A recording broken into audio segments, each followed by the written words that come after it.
Hey, ladies and gentlemen, welcome to the American Vindicta Show. We have with us Bob Griswold. We're going to talk about some security updates today. Bob, I want you to go ahead and start off with the article that you and I were just discussing. Okay, well, we all remember Troy and the Greek states and the battle of Thermopylae, all that stuff. But we remember the city of Troy and how they really had those indefensible walls where the Greeks could not penetrate it, and so if you can't penetrate them, you deceive them. You create the what art of war says is deception. And back then they built the Trojan horse. Inside the Trojan horse, and that's a very good analogy, keep it in mind, inside the Trojan horse, there were soldiers that when they were celebrating revelry, drunkenness, celebrating all that they had beat the Greeks. They went to bed that night, and out springs all these soldiers, and they take the city down. They set it on fire, take it down, open the gates, and the army comes in, and that's history. Throughout history, there's been analogies to the Trojan horse. We've heard it a lot. We have a Trojan horse party today. The Democratic Party has become a Trojan horse party filled with enemy agents who want to see the United States brought down. That's clearly obvious. In fact, Joe Biden in his Defense of Marriage Act, I'm going to be very, very careful here, but he's having a drag queen come that says that we're going to teach children how to SD. You can figure that out. You know, Perform oral sex. And that's coming to the White House to celebrate the passage of the Defense of Marriage Act, which is nothing more than a Trojan horse to come in. And what a Trojan horse is designed to do? They're designed to supplant, destroy the normal order of things. And we just see this what they call the In Defense of Marriage Act. I would call it something else. Is there to supplant and destroy traditional marriage. Doug, it's amazing. I remember James Yeager, and I loved his training, but he was a little rougher on the edges, but he just, he had a phrase called midget donkey porn, and excuse me for using that, but it just says that's the most bizarre, weird stuff people can think of. Well, today in America, midget donkey porn is totally acceptable. I mean, you have to accept that. That's normal. That's what is good. We celebrate midget donkey porn. But if you have a traditional marriage, a man, a woman producing children, raising godly children, that is the only relationship in America that is looked down upon as what they call it, the patriarchy. And it is ridiculed, vilified, demonized, that my wife and I would live 37 years together and produce 3 boys, which now have produced so many children and grandchildren, grandchildren for me, and then even one great grandchild. That relationship is demonized because we allowed a Trojan horse to go into marriage. We allowed a Trojan horse to go into our educational system. And we all see the result of it now with all this drag queen hour and all these other things that are going on. There was a Trojan horse that came in and destroyed our education system. We've had a Trojan horse come into our monetary system. The Trojan horse was Brentwood, taking us off the gold dollar. And what's happened to the silver dollar, silver certificates, silver coinage, where you could actually trade your paper money. At that time, it said you could trade it for lawful money. That's actually the word it used. You could trade that silver certificate for lawful money in silver or gold at any U.S. Treasury. So we got supplanted with a Trojan horse. And now we just see our money being absolutely demonized. Another Trojan horse is the news media. Instead of having a news media that reports the news and what goes on with historic love for Western civilization and all that Western civilization has managed to accomplish, which is tremendous. Western civilization has accomplished more than any other civilization on the planet ever, with more freedom, more prosperity, more independence, more liberty for more people. And yes, that means even in the worst of what we've done, I just think, when we became a nation, we were handed a horrible a system of slavery. And it took us about 80 years, but we threw off those shackles of slavery. That's what Western civilization produced. It wasn't produced anywhere else in the world. It was produced here. But we've allowed Trojan horses now into everything, especially into our religion, our Christianity, our Protestant movement. We've allowed Trojan horses in, and we've just seen, how Christianity in America has been absolutely supplanted and destroyed. It's very, very difficult to find a Vodi Bakum or John MacArthur or someone like that actually still preaches the full counsel of God expressed in the Gospels, that actually go through Matthew 1:1, Matthew 1:2, Matthew 1:3, and systematically approaches the Bible. We've been supplanted with wokeism in the church, and we've seen the result of it. It has allowed us to murder 70 million children. It's allowed for easy divorce. It's allowed for the complete breakdown of what the family structure God had for us. And so we see the effects of all these Trojan horses, and they've been catastrophic on our nation. I mean, I am hard pressed to think right now. I mean, we've supplanted psychology, and that's taken over sin. What we used to call sin is now an illness. And no, it's not, because there was a Trojan horse put in there. Well, it's not your fault. And, you just, it's not your fault anymore. There's a condition. We got a condition for it. And yet, since when we've obliterated that, these are called sins, they're not, addictions or whatever, they're sins. We have really brought a nation to its knees. And I would say, Doug, one of the last, Trojan horses that we're seeing being put in place right now, or back up just a little bit, our government, especially all levels, even federal government, Congress, all of it, have been supplanted with Chinese Trojan horses. I mean, we see Chinese in there right now, heavily influencing the decisions that our leaders are making, giving China all kinds of favorable nation trading statuses, allowing them to violate every agreement they go into, and yet the Trojan horse is been put into our government, and it's reaping its destructive potential.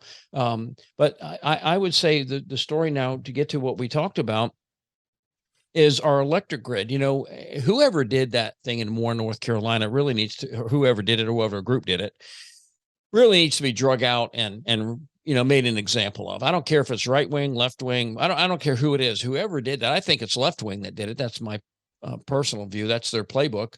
But whoever did it needs to really pay a very, very steep price, because not only just the inconvenience, but people lost stuff in their freezers.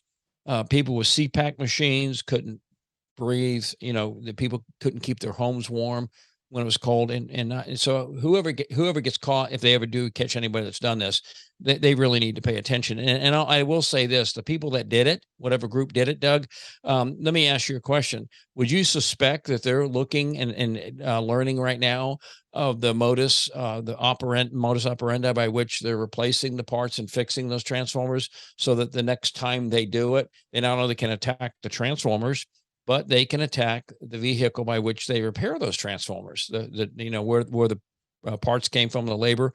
And I was mentioning to Dave Hodges the other day, in Iraq, when power would go down or something like that, and they had a utility crew go in, they actually had to provide overwatch. Do you remember that? Because snipers would start shooting the repair workers.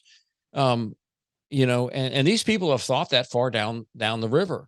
That's what they'll do. And it's just a shame. But as horrible as that one power outage was, I talked to this, and this guy's ex-SF military.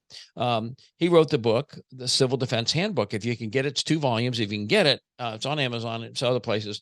It is an absolute encyclopedia of how to protect your assets, your neighborhood assets. We've talked about doing a program on setting up a perimeter around your house, because the perimeter in your house, the last level of fortress is your doors. If people have come to your doors, your perimeter has catastrophically failed. But he wrote this article right now, and I'll hold it up just for a second. I don't know if you can read that. Yep. But the Chinese, we have replaced or put in our system this ultimate electric Trojan horse, and that is 300 large power transformers. And these are the transformers that like big as school buses or 2 school buses. They're huge, and we have those are inside running our grid now. The USG has seized some of these coming into the country. I read a story at one time, and I can't find it anymore. How convenient that 2 of them they found with back doors in them. Now, I don't know what the back door would do other than maybe just turn the power off or cause the transformer to feed back on itself and burn itself out. But if we think, and for the people in North Carolina, Moore County, North Carolina, my heartfelt condolences go out to them. I wouldn't want to have that happen to me. But imagine that happening across the country. You wouldn't need an EMP attack.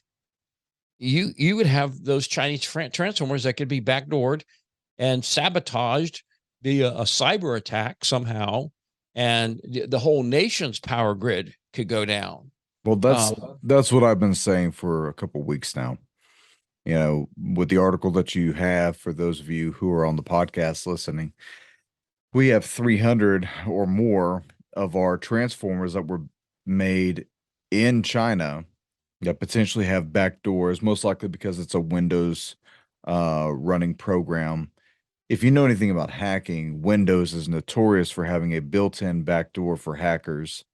That's one.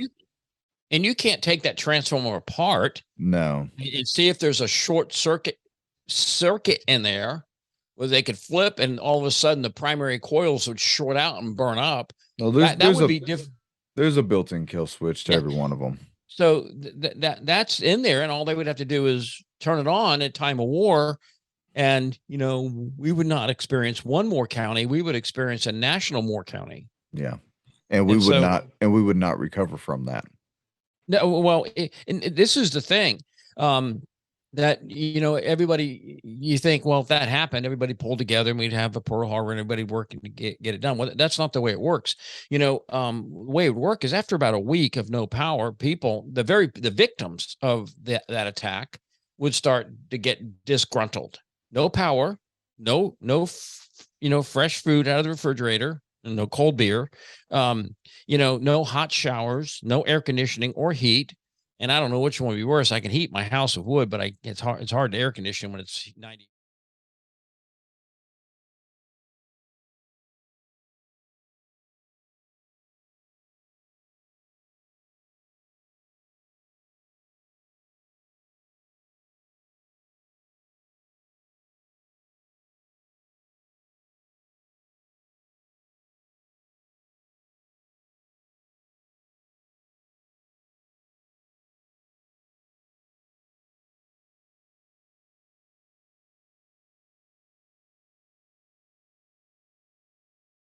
Klaus Schwab from the World Economic Forum has said, "You will own nothing and you will love it."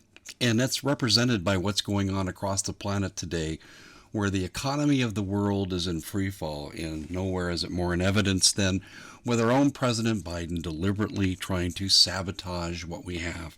Access to food, other resources. So Americans are in a unique position, really for the first time in our history. We're going to have to provide for ourselves or subject ourselves to the whim of the government. Do you really trust a government to feed you that left 1,000 Americans behind enemy lines in Afghanistan? I don't think so. So where do you go? When you ask the question, who's the best prepper out there today? There's only one answer. Ready-Made Resources and Robert Griswold. I call him King Prepper, and that's how a lot of people think of him. You have everything there you'd want, from night vision to storable food, how to prepare cooking in emergency situations, books and videos on how to prepare alternative energy, communication, first aid that you wouldn't think of, natural antibiotics, you name it. Bob has it. Now, here's the good thing about Bob Griswold that no one else does but him. You don't have to buy anything to talk to him. If you're not sure where to start with your preparation, no obligation phone call directly to Bob. You can talk to him for free. Most people will charge you an arm and a leg for a half-hour conversation. That's not Bob Griswold. He cares about helping America get prepared. Go to readymaderesources.com, or you can call the number directly at 800-627-3809. Again, that contact information, readymaderesources.com, for the best prepping outfit in the country, or call Bob Griswold directly, 800-627-3809. Mountain State Survival covers your basis for your planning, prepping, evacuation, bugging in, or bugging out needs. They carry anything from educational material, camping supplies, emergency services supplies, food, first aid, survival kit and equipment, shooting gear, survival gear, tactical gear. They carry it all. They got it in stock. Give Mountain State Survival a ring. That's mountain-state-survival.com. Get this type of supplies while you still can. 304-517-6935. Mountain State Survival is one of the only places that I know of currently that is still carrying the delicious Peak Refuel meal that is ready to eat. It's personally the only thing that I eat at this point whenever I go out camping, whenever we have any type of emergency or disaster situation. That is the meal that I stick with, and you can find that at mountain-state-survival.com. Use REKKR5 for a 5% discount on your overall purchase. That's REKKR 5. mountainstatesurvival.com. This show on the Heroes Nation app. Heroes Nation is the Heroes Nation app you can download in the App Store. It's up and coming. They got a lot of cool information on there. That is the main backup site so far for the American Vindicta Show. We'll also have some stuff on there that won't be on YouTube. It won't be on Rumble. It'll either be only on the gsradio.net, who is the host of the American Vindicta Show, or it will only be an exclusive for Heroes Nation. And with that, I mean, stuff that we're doing with the cave exploration, with the archaeological stuff. I'm going to start getting into a lot of paranormal talks and, coming at that from my law enforcement and Christian perspective, and be having guests on, and that will be exclusive to Heroes Nation. So make sure that you give them some love. Thank you, everybody, for listening. Thank you, everybody, for supporting me. God bless you, and have a good day.